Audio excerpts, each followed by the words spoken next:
Garantisadong solusyon at aksyon ang handog sa iyo ng bagong Pilipinas Presidential Action Center. Sundin lang ang mga sumusunod para makakuha ng appointment. Para sa wala pang eGov.ph app account, panoorin ang video para malaman kung paano gumawa ng account. Kung meron ng account sa eGov.ph app, mag-login dito. Saka hanapin ang online registration tab para sa bagong Pilipinas Presidential Action Center.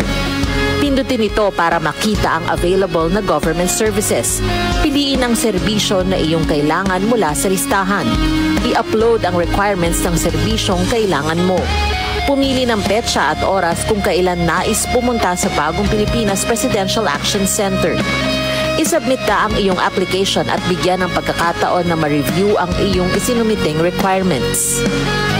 Hintayin ang QR code para sa kumpirmasyon ng iyong schedule.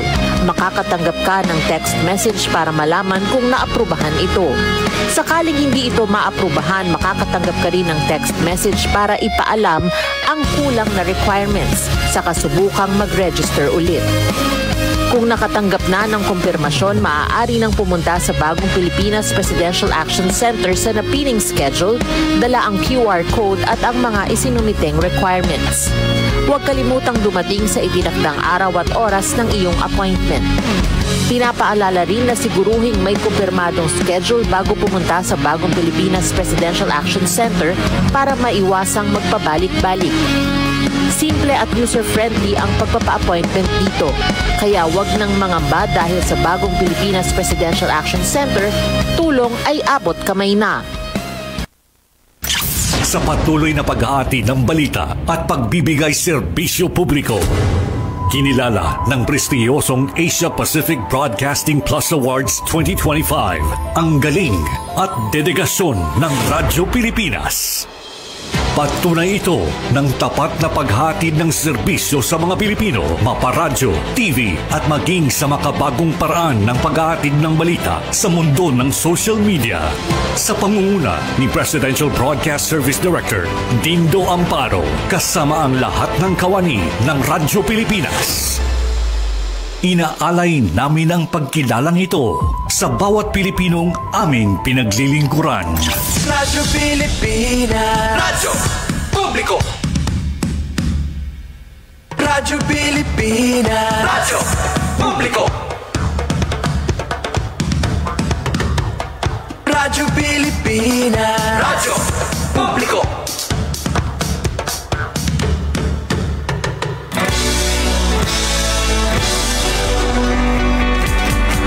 Mahalagang mga balita, napapanahong impormasyon. Kami ang inyong gabay pag may bagyo at sakuna. Serbisyo ng gobyerno kapag may nangangailangan. Mga proyekto ng Pangulo, damang-dama ang pagmamahal niya. Tulay ng mga hinaing, ang problema ng bayan ating lulutasin. Tulay sa himpapawid, tulay ng pagbabago. Radyo Pilipinas, ng bagong Pilipinas. Radyo Pilipinas, ng bagong Pilipino. Mga proyekto ng Pangulo, damang-dama ang pagmamahal niya. Radyo Pilipinas, Radyo Publiko, ang boses ng Pangulo.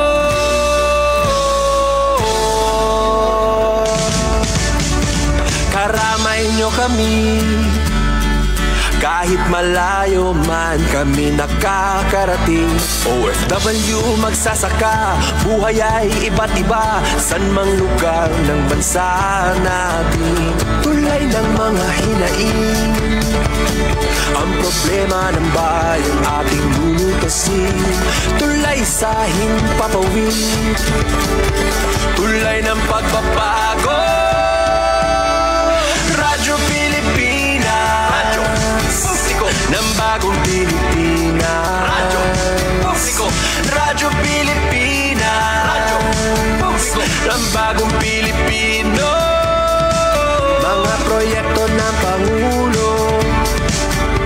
Madama ang pagmamahal niya.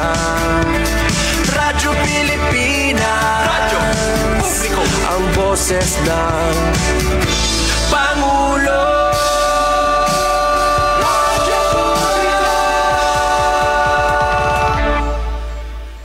Radyo Pilipinas, radyo publiko, Radyo Pilipinas. Oras natin kasagayan na hingad to na sa 6 minutos naglabay sa alas 4. Alas 4:06 sa natin oras, maupay nga kulup sa ingot na mga kasanggayan. Kumusta na kamo? Adi na kadaluan sa natong pagkaurusa sa mga pagbabalita, mga ratsada sa balita sa Billboard Radyo Periodiko. Para yan na nga adlaw sa Miyerkules, Pizza 20 sa bulan sa Agosto tuwing 2025. Ngan buwas nga adlaw, pula ang kalendaryo. Pagtigaman sa pagbataya kan Senador Ninoy Aquino dito sa Naiya sa Tarlac.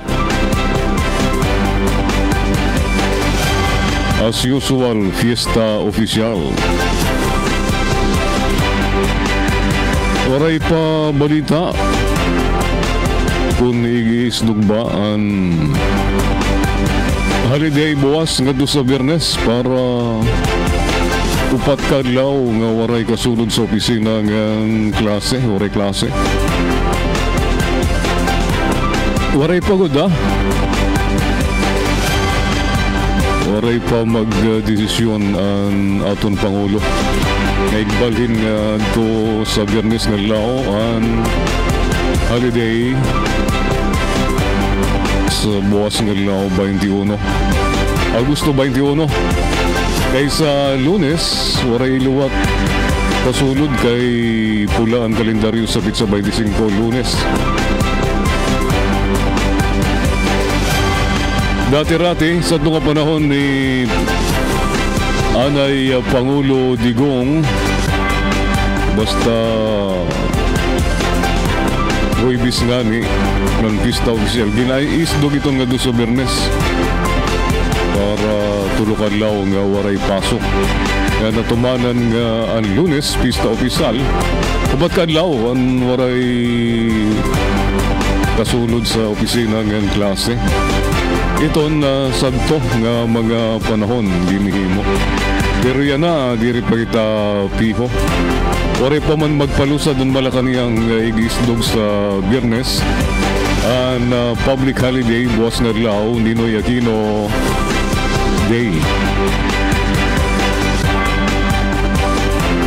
Kaupod ko sa kontrol, si LL Gonzales ngan si Engineer Joven Cardenas.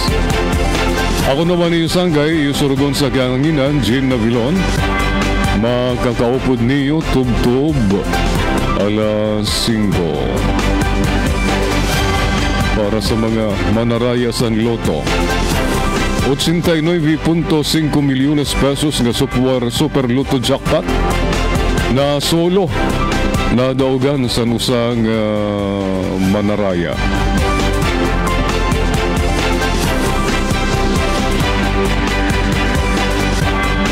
Usang manaraya ang nagdaog sinaros 90 milyones pesos na jackpot prize. So, Super Lotto 649 draw sa Martes, Agosto 19, 2025. Sigan sumala sa PCSO ang gumawas ng mga numero sa Super Lotto 649, 17, 27, 21, 30, 15, 12. Na may matutal nga premyo nga 89 milyones 548,070 pesos. Samtang waray naman tumama sa kadungan sining nga draw nga Ultra Luto 658 na umabot na ang premyo sa masubra 373 milyones pesos. Ang gumawas ng mga numero 15, 43, 7, 40, 52, 29. Waray luwat nagdaog sa usapang major draw nga Lotto 642 nga nga gumawas nga mga numero 24, 28, 26, 5, 35 nga 20. Nga may nakagahin nga premyo nga 39,462,462 pesos.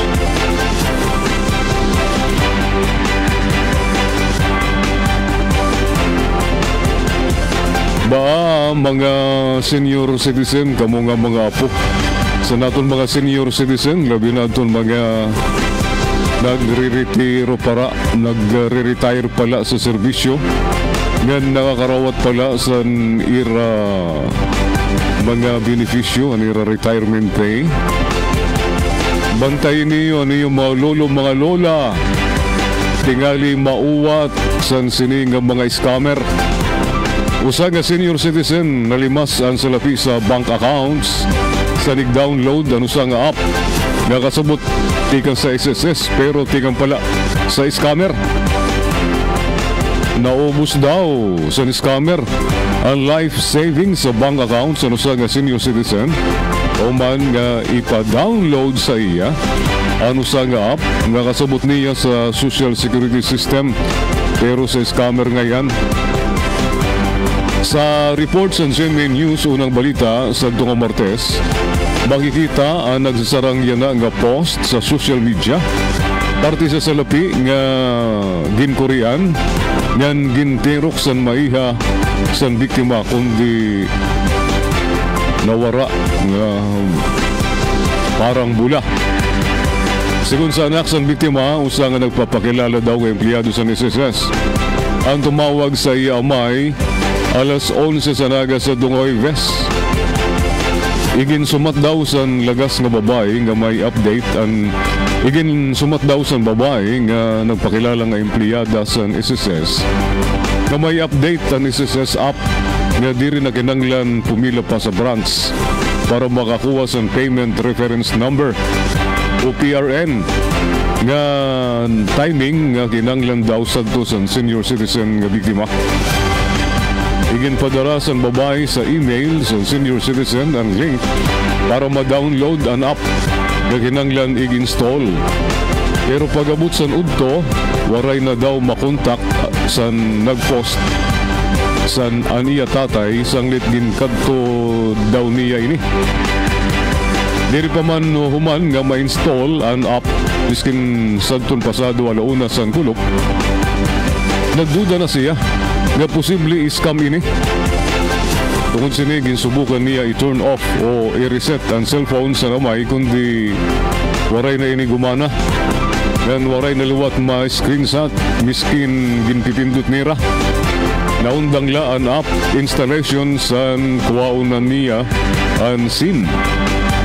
Sa nag-check ang mga bank accounts sa kamay, di da na nira na ibaruan nga nalimas na ngayon ang salapisan biktima. Miskin waray sa naginhatag nga personal nga detalye o miskin one-time password o OTP. Ginkuha na nira sa phone ang app reinstaller. Igin-report sa mga bangko ang mga transaksyon. Ginpablock ang mga card nga nagliwan sa passwords nga PIN. Nagpainundom naman ang social security system nga diri sira nga natawag o nagpapadara sa mensahe para mag-offer sa espesyal nga pribiliyo kapalit sa pag-update sa My SSS o SSS mobile app. Sigun sa usa nga cyber security professional, pwede remote access Trojan and malware o malicious software na ginpa-download sa tumawag sanglit baga na takeover sa scammer ang cellphone sa biktima. When installed in your phone or in your laptop, the threat actor will have full access to your device and can even prevent the owner to operate the device. Nakikita niya tanan na na-navigate niya kung diin siya makadto. Kung may sumulod nga OTP, makadto siya dito sa message makikita niya. Siring ni Angel Redoble, cyber security professional. Nagpainundom man mga otoridad nga diri kumagat sa mga text o tawag labi na sa mga tao nga diri kilala naglalaom ang Philippine National Police Anti-Cybercrime Group nga maapiki sa ira opisina ang biktima para mabuligan nira. Sanglit ka mo, paghirot-good ka mo sa nakarawat niyo nga text, ha? Labi na sa sini nga online gambling. Malilimas ang iyo salapi. Kung magpapadara ka mo, ayaw niyo i-open ang link para diri ka mo makwartahan. Damula ini mga kasangkay, may da E-Star, may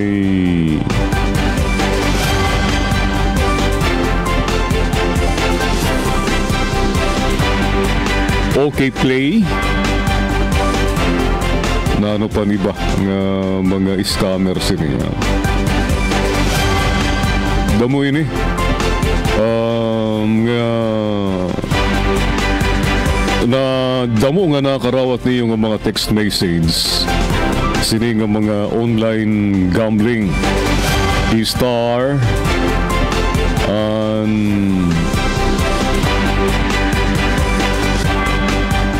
basta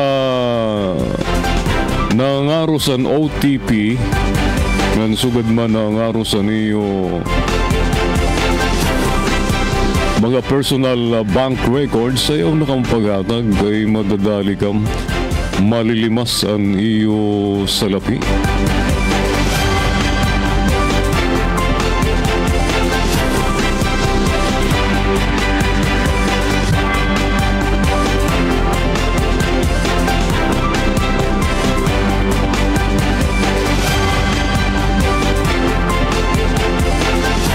Unom nga mga kabataan kaupod na nusa nga minor de edad dakop sa nga nagbabaligya daw sa vape nga may marijuana.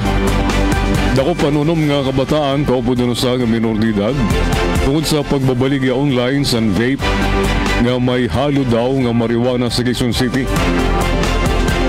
Sa report sa 24 oras weekend sa Sabado, ginsiring ginkasas ang Criminal Investigation and Detection Group yan DTI and bypass operation sa mga kabataan sa usang kondominium sining syudad. Na edad 25 ang pinakalaga samtang 17 anyos ang pinakabata sa mga nadakop nga kabataan. Mga estudyante ang mga nadakop nga grade 12 to third year college. Ini nga klase nga vape na may cannabis content ang ipinagbabawal. Ini ang ginbabaligya pa online. Usa ka bulan naton surveillance nila ang mga market nira halo-halo. Aton mga party goers, aton mga batanon. Siring ni Police Major Helen de la Cruz ang CIDG Public Information Office. May nakumpiskar liwat nga party drugs nga ecstasy nga tulong nga sachet nga gindatapan shabu.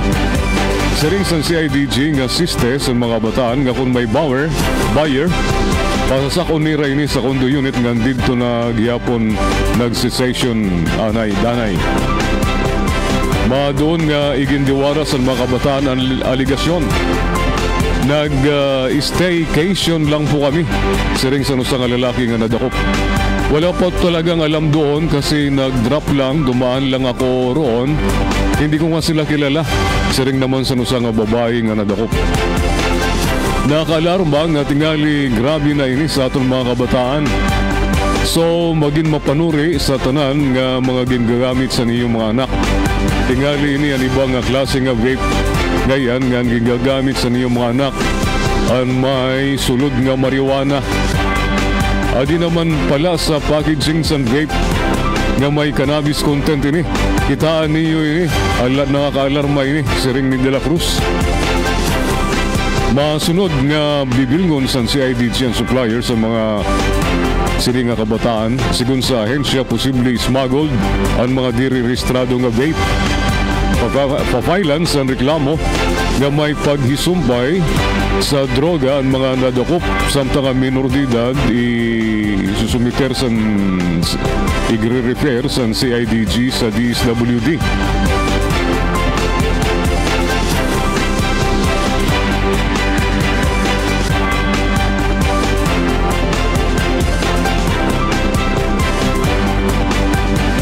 20 minutos naglubay sa alas 4, mabalik ka. Kauman sa mga paibaro sa kontrol. News and current affairs, top stories of the day, business, sports, music, and entertainment. Dadalhin sa inyo ng mas pinaganda, mas pinalawak, mas pinalakas. Radyo Pilipinas.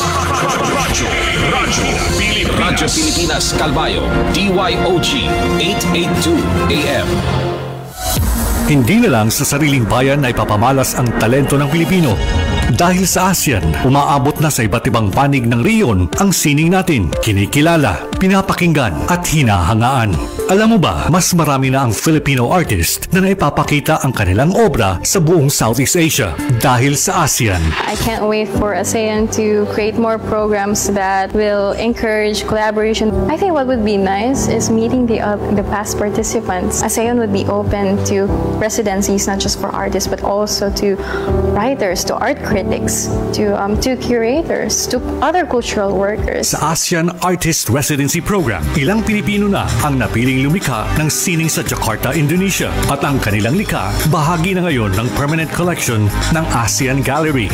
Mayroon ding Connect ASEAN, isang art exchange program na gumagamit ng online at on-site exhibits sa mga palabas sa Manila, Jakarta at Busan. Tampok ang mga likha ng Filipino artist sa harap ng libu-libong manonood. At nitong 2024, tampok rin ang galing ng mga Filipino graphic artist sa ASEAN Graphic Arts Exhibition sa Vietnam, kasama ang higit 150 likha mula sa buong ASEAN. Pero higit pa sa pagpapamalas ng husay sa sining ang layunin ng ASEAN. Sa pamamagitan nito, nabubuo ang palitan ng kultura at ideya sa pagitan ng mga artist mula sa iba't ibang bansa. Mula rito'y sumisibol ang koneksyon, pagkakaibigan at mga obrang mas makabago, mas makulay at mas makahulugan. Dahil sa ASEAN, ang sining ng Pilipino ay hindi na lang para sa lokal na eksena. Ngayon, may entabladong regional, mas malawak, mas makulay, at mas kinikilala.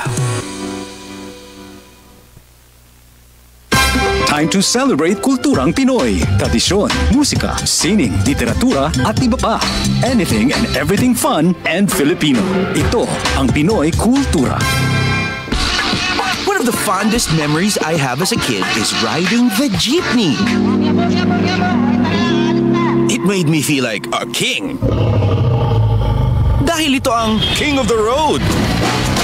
The jeepney or jeep is a cultural symbol that has transported us to school, the office, sa mall, at sa iyong first date. Mura, makulay, at mabilis. Yan ang ating jeep. Maribang, umusog-usog ng konti. Sakay na! Yan ang Pinoy Kultura because our culture is cool. Oras 23 minutos naglabay sa alas 4. Ang adigita sa kolom ni Eli Saludar, Broadcaster's View. Mga doktor ginrobat ginpapakarao tungod sa pharma war. Masaklap na experiensyan nga na sa naton mga doktor nga naipit tungod sa pharma war sa aton nasod nga naingangadto pa sa pagpakaraot sa era sa mga aton ginatawag nga bayani sa pandemya. Mga doktor, tampok sa larangan sa medisina no sa daw nga malayang pamamahayag ngayon na iginihimo sa social media kontra sa aton mga marangal, madinungganon nga mga Filipino nga mga doktor. Iniyan kauman tadtaron sa kuno false allegations ano sa nga Philippine Heart Center Sojourn sa social media. Iginlarawan sa Philippine Medical Association PMA ang ining atake bilang usa nga unprecedented wave of harassment and reputational attacks sa mga doktor. Sugad sa nahitabo sa mga doktor sa nusa nga pharma company nga ginakusahan sa mga hinimo-himo nga nimbinto nga akusasyon tungod kay gintaob na nira sa sales sa nusa nga dako nga pharma. Diri kasalanan sa mga doktor na nawadan na sa binta ang nasabing nga pharma. Kasalanan ba nira nga gintatangkilik sa rason publiko tungod kay mabisa talwas ang ngan barato ang nira ginbabaligya nga mga bulong. Tigang sa repeated misinformation, altered content, ngan sensationalized narratives, iba-iba nga klase san pamaagi ang iginduduso nira, agud dumitan pagkamyada sa Malaysia, mahugawan ang reputasyon sa mga san Pilipino nga medisina. Maging mapanuri ngan maglikay sa mga tipo san content nga pareho san algorithm manipulation, altered o edited screenshots, misleading articles ngan posts. Kundi dirila personal nga reputasyon ang pwede may durot sini nga panrubat. Kung nagtikang na ang pagdududa sa mga Pilipino sa mga doktor, diretso na nga marubat ang matutal sa naton health system. Pwede luwat ini maghatagdalan sa defensive medicine, kundiin magkakamyada na sa kahadlok ang mga doktor sa aton sa paghatag sa medisina. Ayaw naton pabayan nga may tabo ini. Tungod, maghataas ang presyo sa mga bulong, ngan pagpapabulong naton sa mga doktor, magluluya ang adopsyon sa makabago nga medical practices, tuluyan na nga mahilulubong sa kakurian ang kalusugan sa naton nasod. Oras nga bagakit naman ang nabulig sa aton mga doktor. Naangayla nga proteran naton ang mga doktor sa aton nasod. Agud masiguro naton ang maupay nga panlawas ngan kasiglahan sa Pilipinas sa mga masunod mga panahon. Ginginanglan naton proteran ang naton mga doktor. Agud malikyan naton ang grabe nga pagbagsak sa naton health system nga kalakip sa mga pagpakaraot sa era. Amod to ang kolom ni Ili Saludar, Broadcaster's View, sa payagan Abante Tonight, August 19, 2025 issue. 27 minutos ang naglabay sa alas 4 nga di kita sa payagan Abante News Online, una sa balita. Sa kolom ni Congressman L. Ray Villafuerte ayuda at iba pa sa Abante, una sa balita. Full term sa mga barangay, iski official. Tungod sa pagsasabatas sa Republika Acta numero 12-232, ang masunod nga barangay ng Sangguniang Kabataan Elections BSKE ang ginisdog ngadto sa sunod nga tuig. Imbes nga buhaton ini, yan nga Disyembre 1, 2025, ini ang ginisdog sa una nga Lunes sa Nobyembre, tuig 2026. Ang tamala ang ginhimo ni Pangulong Marcos tungod sa pagliliwan sa petsa sa masunod nga barangay election. Natagan sa 3 anyos ang mga barangay ngan iski officials para magserbisyo sa ira barangay ngan dirila 2 ka tuig. Pinagiliwat sini na protehiran ang katungod sa mga yana nga BSK officials, pati na ang katungod sa mga tao nga nagpili sa era. Ang paghahatag katugutan sa mga barangay and iski officials nga magserbisyo sa 3 anyos, ang subay naman sa igin tatakda sa naton konstitusyon nga angay may full 3-year term ang mga local executives. Iniliwat naman ang igin takda sa 1991 LGC, Local Government Code. Sugod man pagsurundan nga igin pagawas sa Supreme Court nga klarado nga nagpapamtang nga diri pwede pa haliputon ang termino sa mga barangay officials. Sanglit nga ni sa Congressman pa ni si L. Ray Villafuerte sa 19th Congress, siya ang usa sa author nga nag-file sa kauna-unahan nga proposed bill nga nagduduso sa pag-reset sa barangay ang Sangguniang Kabataan election agud matagan sa full 3-year term ang atong mga barangay nga iski official. Kung yung mahinunduman ang inyo pong lingkod, ang principal author ng House Bill 10344 nga maawa nagduduso nga buhaton ang eleksyon pambarangay sa 2026 imbis ngayon na 2025 para maging 3 anyos ang termino nira. Ngan sininga na ngani nga naglabay nga simana ginpirmahan ni Pangulo Marcos ang RA 12232 kauman isplikar ngan pagtatakda sa nasabing eleksyon yun nga Disyembre ang magpapakuri sa Comelec tungod kay sinila naglabay nga Mayo iginhimo ang midterm election. Labot siring san Pangulo pagdudumaraon pa sa komisyon anti-abot nga eleksyon sa Bangsamoro Autonomous Region in Muslim Mindanao. 31 minutos naglabay sa alas 4. Mabalik kauman sa mga pahibaro sa control. News and current affairs, top stories of the day, business, sports, music and entertainment. Dadalhin sa inyo ng mas pinaganda, mas pinalawak, mas pinalakas. Radyo Pilipinas. Radyo Pilipinas Calbayo, DYOG 882 AM. Akala ko dati, sobrang mahal ng tablets. Pero dahil sa ASEAN, halos zero na ang buwis sa tech imports. Kaya mas affordable na sa mga tulad kong estudyante. Sa digitized custom system ng ASEAN, mas mabilis dumating ang mga learning gadgets. Mas konti ang delay, mas marami ang matututunan. Mas madali na mag-source ng parts at accessories ngayon. Dahil sa trade agreements ng ASEAN, mas mabilis ang cross-border shipping at mas mura ang gastos. Dahil sa mas malawak na internet sa ASEAN, kahit sa probinsya nakakabili na kami ng tech online. At maraming ASEAN-made products na good quality. Abot kaya pa. ASEAN supports local innovation. Meron tayong mga hubs na tumutulong sa mga inventors at startups gaya ko para protektahan ng ideas at gawing negosyo. Hindi ako techie, pero ngayon marunong na ako magbayad at tumanggap ng QR gamit ang phone. Dahil sa ASEAN, mas accessible ang technology kahit sa maliliit na negosyo. Dahil sa digital trade provisions ng ASEAN, mas maraming tech brands online. Nakaka-order ako ng gadgets at accessories na dati ay imported lang. Ngayon, mas mura at legal.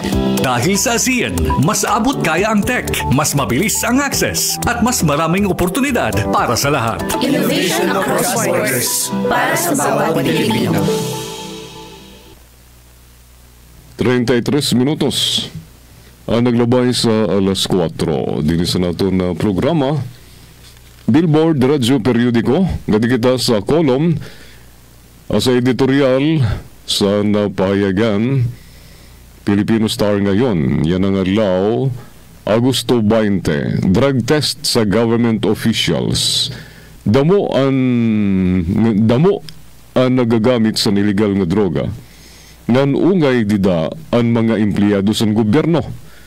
San bumuto ang balita nga usa nga babae nga staff ni Senador Robin Padilla nga anay artista ang nagmamariwana sa mismo CR ladies room sa Senado. Damo ang nasyak. Ganun na ba kalulong sa mariwana ang babaeng staff at maski sa Senado na isa sa sangay ng pamahalaan ay nagawa ang ipinagbabawal nga paggamit sa droga. Maskin si Senate Minority Leader Vicente Soto III ang nakalasan sa bumuto ang balita siring ni Soto ka makarawod siling nga naitabo. Kadakmol naman daw sa bayhon sa nagimos iton nandito pa sa Senado oray na initahod nga artista si Nadia Montenegro nga dito pa sa CR nagmariwana. Gintudlok ang babae nga staff nga anay actress Nadia Montenegro nga naggamit sa marijuana. Staff ini ni Senador Robin Padilla. Nahamutan daw sa babae nga staff ni Senador Ping Lacson nga may nagsisinigrilyo sa marijuana ngantikang ang baho sa ladies comfort room. Tubtob nakitan sa staff nga gumawas sa ladies room si Nadia. Iindiwara naman ni Nadia ang akusasyon nga nagagamit siya sa marijuana nga ginsiring posible ang vape nga da sa iya bag ang hamutan. Tungod sa kontrobersiya, nag-resign na si Montenegro bilang Political Affairs Officer staff ni Senador Padilla. ginhimo ni Nadia ang pag-resign pinagi sa nusa nga surat. Siring ni Nadia nga waray basaran ang ginakusa sa iya. Malisyoso daw ini nga balita nga dagmit igin-share sa media. Waray naman pahayag si Senador Padilla sa pag-resign ni Nadia Montenegro. Amod to editorial sa nga isyu sa Filipino Star ngayon. Nga din naman kita sa column ni Ronald M. Llamas. Ang natutunaw na cheese ngan nagsalpukan nga kahakog sa China sa West Philippine Sea. Sa column ni Ronald M. Llamas, Bardagulan, sa Filipino Star ngayon, Pitsado Agosto 20, 2025 issue. Si Senate President Francis Cheese Escudero ang bagaan keso nga natutunaw sa kapasusan kontrobersiya. Kundi ripasadang ang iya pagiging Chief Archivist sa impeachment case ni Sara Duterte. Yan na nalulunod siya sa aligasyon multi-billion pesos nga budget insertions sa 2025 national budget. Pasok sa eksena ang Centerways Construction, ungay sa mga kumpanya nga ginbanggit ni PBBM sa listahan sa mga kontraktor nga nagsisipsip sa flood control projects. Ginpagawas ni BBM ang listahan kauman bahaon ang nasod dungan sa pag-warning nga papanagutin ang mga nangungurakot ng mga opisyal sa gobyerno. Sigun kansis, sangkay niya ang tagiya sa Centerways nga sigun sa mga report nagdonar sa 30 milyones pesos sa iya kampanya sa nga 2022 elections. Wow, ang galante. Pero mas kahanga-hanga daw ang sumunod. Kauman ang eleksyon, tigda nagsaburak daw ang proyekto sa Centerways. Nagtarambak kanira nakarawat ng mga projects. 85 nga mga proyekto nga umabot sa 5.16 billion pesos. Ba, ang kapital na 30 milyones pesos nga ayuda, donation ngadto sa pangampanya ni Cheese Escudero sa itong naglabay pala nga eleksyon. May kabalyo na yan 30 milyones nga hatag pinalitan, ginpremyuhan sa 5.16 billion pesos nga mga projects. Kadaman ginimplementar sa Sursugon, balwarte ni Cheese, ganang depensa niya, 1% la iton sa flood control projects. Hanip. Kung mao ito ng luhika, pwede na siguro mangawat basta diri malahos sa 1%. Sigun sa COMELEC, bawal kumarawat ang mga kandidato sa donasyon tikang sa kontratista nga may kontrata sa gobyerno. Oops! May magpa-file ba sa kaso forthwith kan Cheese Escudero? Klarado, dirila literal nga baha ang problema sa nasod, kundi baha sa pangungurakot korupsyon. Samtang ang ordinaryo nga mga Pinoy ang nalulumo sa baha, may pera naman nga nagpaparigo sa bilyones. Kundi dirila dinhi may kakog. Sa West Philippine Sea, otro naghadi-hadian ng China. Ginharas nira ang aton frontliners. Yan sa sobrang agresibo, nagbanggaay pa ang kalugaringon nira nga mga barko. Baga duha nga kawatan ang nagkauntugan samtang nanluluob sa balay. Grid met grid. Kahakog sumalpok ngadto sa hakog liwat. Violence met violence. Lies met lies.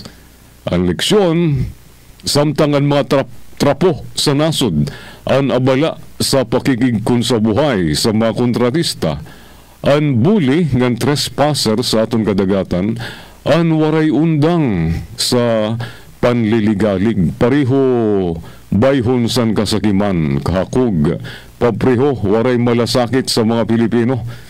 kung padayon naton palulusuton ini nga mga nangurakot nga trapo nga mga politiko nga ng China, malulunod ang Pilipinas diri la sa baha ngan korupsyon kundi pati sa kaawod ngan pagkadusta.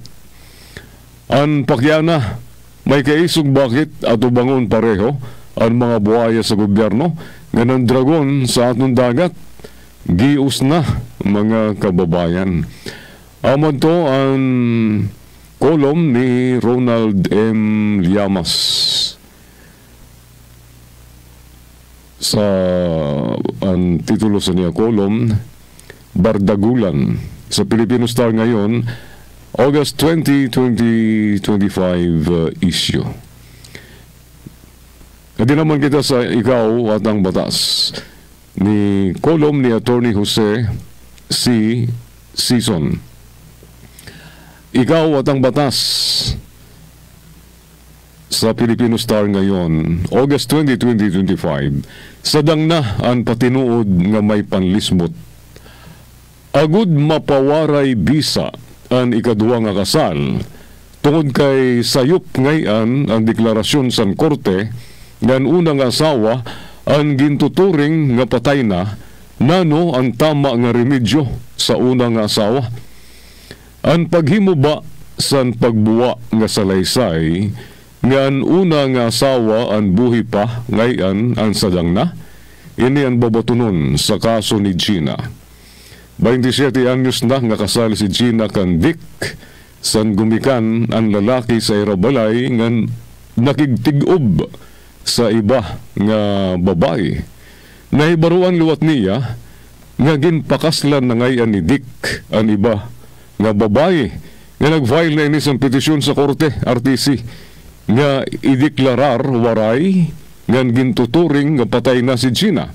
Agud makagasawa utro ngan ini ang nagbubuwa nga pagkalabay sira ikasal umistar sira sa San Juan City pero bumalhin sa Tarlac City ngan nagnegosyo. Sigun kang Dick sadto ang negosyo niya nalugi. Ginkumbinser ni Gina si Dick nga tugutan siya magtrabaho sa Hong Kong bilang usa nga kabulig sa panamalay. Waray dayon siya tuguti kundi tungod sa pagpinirit ni Gina gintugutan naghihapon siya. Sanglit paggalabay sang 15 anyos, waray na siya balita kan Gina. Miskin nga gintawagan niyan mga kaganak sini, nga iba nga parientes ngan kasangkayan. Kundi diri gihapon niya na ibabaruan. Diri siya maaram kung hain na si Gina. Sanglit paggalabay pa sang 12 anyos, nag-file sang petisyon si Gina. Nahibaruan liwat ni Gina nga waray mapublish sa dyaryo ang petisyon ni Dick ngan ginawad na sa RTC nga siya ang gintuturing nga namatay na. Sanglit nag-asawa na utro si Dick, makalabay ang 3 ka bulan, tumikang san magdesisyon ang RTC. San mahibaruan ni Gina ang petisyon ni Dick, ginagawad na sa RTC, pagkalabay san masubraw sa katuig, hindi rin na pwede mag-apilar o magpetisyon. Sanglit nag-file na siya sa petisyon sa Court of Appeals nga ipawaray bisa ang desisyon sa RTC. Tungod kay waray ini jurisdiksyon ngan may panlismot nga ginsiring niya nga waray siya umistar sa Tarlac ngan waray siya gumikan sa balay nira sa Quezon City nga nagtrabaho sa ibang nasud. Si Dick talaga, si Dick Good ang nagbaya sa iya nga niya mga anak para makaupod ang iya kulasisi ang ibang babae. Na alisan din siya na kuhaan liwat siya sang katungod nga mabatian sa korte sadton makisama si Dick sa ibang babae miskin sira ang na-star sa Quezon City. Kundi waray igawad sa Court of Appeals ang iya petisyon tungod kay diri daw ini ang tama. Angay daw naghimula siya sa ginsumpaan nga salaysay sa civil registry nga naghiyayakan sa iya pagpapakita utro. Tama ba ang Court of Appeals? Diri. Dapat talaga nga nag-file siya sa petisyon nga magdeklara waray na bisa ang utro pagpakasal ni Dick sa ibang babae. Kinanglan nag-file siya sa petisyon agud ipawaray bisa ang desisyon tungod sa panlismot. Mayada panlismot o fraud. Unan partido sa kaso ang nagkikiwa agud magamada sa ungod nga desisyon sa kaso o pagpresenta sa niya kaso. Ang mga deklarasyon ni Gina sa iya petisyon nga pawarayang bisa ang desisyon ang sadang na nga patinuod sa panlisbot. Sanglit diri sadang ang magfile sang ginhuraran nga salaysay sa niya pagbabalik. Mahumanla ang sunod nga kasal ngan diri ang mga epekto sa deklarasyon sa pagkamatay ngan ang sumunod nga kasal. Sigun sa Artikulo 42 sa Family Code, ang masunod nga kasal ang may bisa tubtub ini ang tapuson nga ng mga anak ang gintuturing nga litimo nga ng relasyon nira sa mga propiedad ang pariho sa balido nga kasal. Kung tatapuson ini, pinaagila sa ginhuraran nga salaysay sa pagbabalik. Ang mga anak ang gintuturing pagyapon nga mga lehitimo nga mga anak. Labot dida, ang desisyon magdideklarala sa pagpatay sa nasawa kung diri usa nga depensa sa prosecution sa kaso nga bigamya. Santos versus Santos, GR 1870-61, Oktubre 8, 2014. 13 minutos antes an alas 5. Mabalik ka kauman sa mga paibaro sa kontrol. News and current affairs, top stories of the day, business, sports, music, and entertainment. Dadalhin sa inyo ng mas pinaganda, mas pinalawak, mas pinalakas. Radyo Pilipinas. Radyo Pilipinas Calbayo, DYOG 882 AM. Sa ASEAN, iisa ang laban pagdating sa kalusugan. Kaya't ang banta sa isa ay banta sa buong rehiyon. Ito ang diwa ng One Region, One Health. Alam niyo ba, noong kasagsagan ng pandemya, nagpadala ng tulong ang mga kapitbansa ng mga PPE, test kits at kaalaman. Dahil sa koordinadong aksyon ng rehiyon, mabilis at maayos itong naiparating sa mga nangangailangan. Nagkaroon ng online training, palitan ng datos at sabayang aksyon.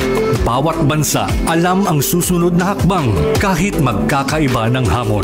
Nagkaisa rin ang mga scientists at health workers mula sa iba't ibang bansa. Nagtulungan sila sa pagbabahagi ng research, pagbuo ng solusyon at pagtuturo para mas mapabilis ang tugon. At hindi lang kalusugan ng tao ang mahalaga. Minsan, ang sakit ay nagmumula sa hayop o kapaligiran. Lahat naramdaman natin yung impact ng COVID sa ating day-to-day living. And sabi nga nila is yung COVID may have come from bats na tumalon sa ibang species and then eventually sa humans. So nagkaroon tayo ng ganung klaseng awareness na ang biodiversity loss, pag nangalaga tayo ng kalikasan natin, it can actually support our efforts to prevent in the long term yung mga zoonotic diseases or mga pandemic. Kaya mahalaga ang kabuuang pagtingin sa kalusugan ng tao, hayop at kalikasan o ang tinatawag na One Health. Isa itong pagtutulungang paraan para sabay-sabay mapangalagaan ang lahat ng ito, lalo na laban sa mga bagong sakit, resistensya sa gamot at epekto ng climate change. Dahil sa ASEAN, mas mabilis ang tulong, mas handa tayo at mas ligtas ang bawat isa sa rehiyon. One Region, One Health.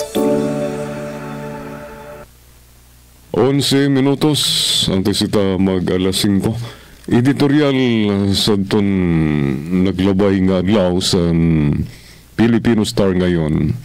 Online gambling, di dapat unti-unti ang pagbabawal.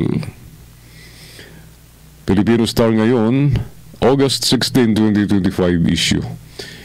Diri may himo ngay pagbawal ng tuluyan ang online gambling tungod kay bilyones ang iginma-file sa ning salapi.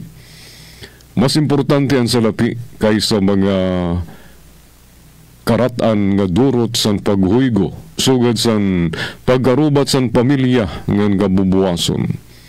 Damo ang lulong sa online gambling. Maski ang mga celebrities ang nalulong dinhi. Damo ang mga artista nga naigin adis-adis sa Hoygo. Sa diri pala maya, duha nga komedyante ang umamin nga naperdi sira sa 10 milyones pesos tungod sa online gambling. Pati mga minoridad ang naadik na liwat sa online gambling. Madali langayan makapaghoygo sa pinaagi sa cellphone.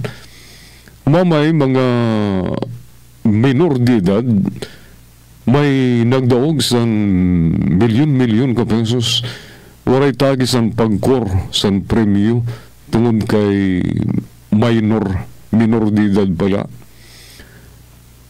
Madali lang ngayon makapaghoygo pinagi sa cellphone. Pipindot la ngan makakauyag ka na. Igpindot lang nimo ang link sa mga nagpapa-online gambling na igpapasa ang text sa imo cellphone, masulod sa imo cellphone, sa imo number, ngan ig-open mo nga nini, ngan pinduton mo ang click, tatagan kalasiton sa puhunan.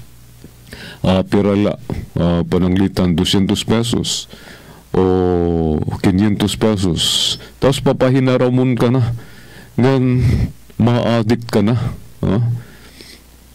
Mangangawat ka kung waray ka kwarta sa imo kaganak para kala makapanhoygo. Urhi na para mahibaruan nga lubog na sa utang. Damo nga senador ang nagakaruyag nga itotal ban ang gambling pero makuri ipatupad tungod nga ni sa dako nga salapi ang igin sasaka sa kaban ng bayan. Sining mga pahoygo. Maski si Presidente Ferdinand Marcos Jr. ang mamingaw sa usapin sa online gambling. Waray siya ginbanggit parte dinhi sa naglabay niyang State of the Nation address. Nahimo niya pabatian ang mga korap nga namutiktik ang bursa tungod sa nakawat nga pondo sa flood control projects, kundi ang parte sa online gambling, waray siya ginbanggit. Sanglit para naman masiring nga sumugot ang mga nadadabihan nga may kalabtanan sa online gambling, iginmando sa Bangko Sentral ng Pilipinas sa mga electronic wallet nga diri ilink ang ira serbisyo sa mga online gambling platform. Iginihimo ini sa sulod sa 48 oras. Sa pinaka-latest report, may mga sumunod na sa mando sa Bangko Sentral ng Pilipinas. Ang gamanduan ang ginhimo ni BSP Director Governor Mamerto Tungtangunan. Makalabay ang ginhimo nga hearing sa Senado sa Dungoyves. Sigun sa mando, angay waray na mga uyag sa online nga panhuygo nga magagamit pinaagi sa mga e-wallet.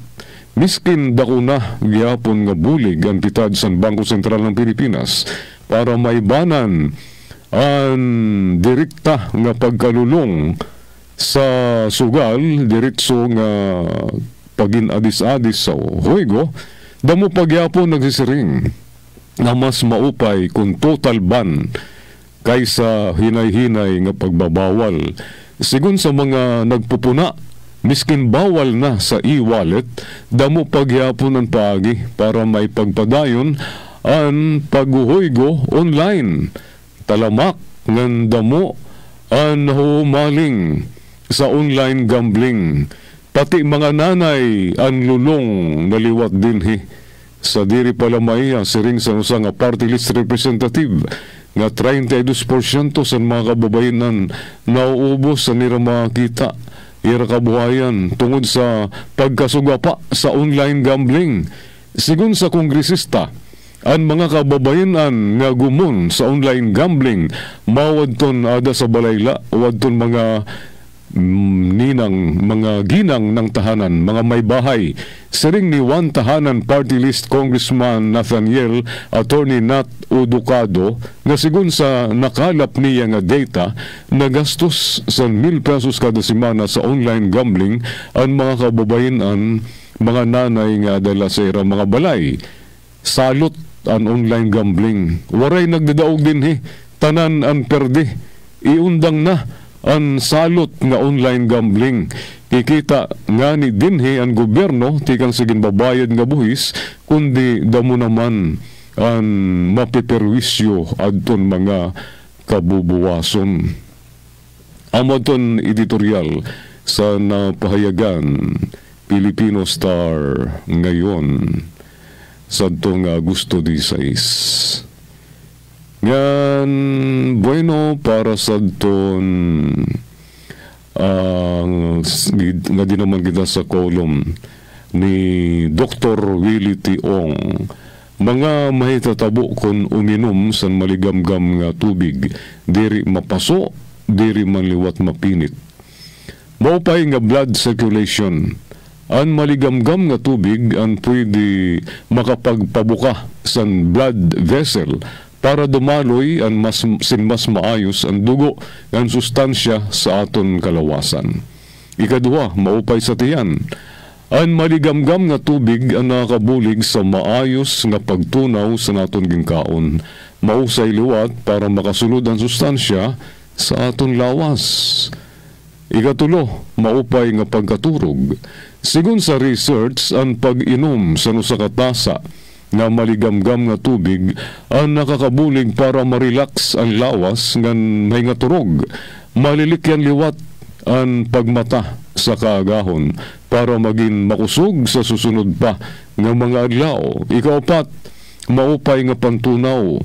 Ang mapaso nga tubig ang ginsisiring madagmit nga paagi agud mapaupay ang aton panglawas. Kunan usa nga tawo ang diri na inom sa sadang nga tubig, ang guti nga bituka ang nagsisipsip sa mas damo nga tubig sa nakonsumo nga pagkaon nga gininom. Ini ang tinikhangan para maging dehydrated ngan makurian dumumi. Ang sobra nga dehydration ang pwede magresulta sa malala nga constipation o pagtitibi ngan magresulta sa iba pa nga mga problema. Ikalima, regular ang pagdumi. Kung kumpleto sa kadamusang tubig na nainom, mas madagmit ngan magiging regular ang pagdumi tungod mas magiging mayumhok ini ngan madagmit makagawas. Ikaunom, maibanan ang stress. Ang usa ka tasa nga maligamgam nga tubig ang nakabulig para maibanan ang stress ngan anxiety. Amon to ang kolom ni Dr. Willie Ong. All right, nga di kita sa kolom naman sa parte ni san isyo. May dako ada nga isya, may dako ada nga isda nga masisirutan sa tuwing August 17 editorial sa Payagan Filipino Star ngayon. Waray pa usa ka bulan nabasahan na naman ini naton ano. Adi mga kasangkayan ang aton news update. Mula sa pinakamalawak na newsroom sa buong Pilipinas. Ito ang Radyo Pilipinas News Update.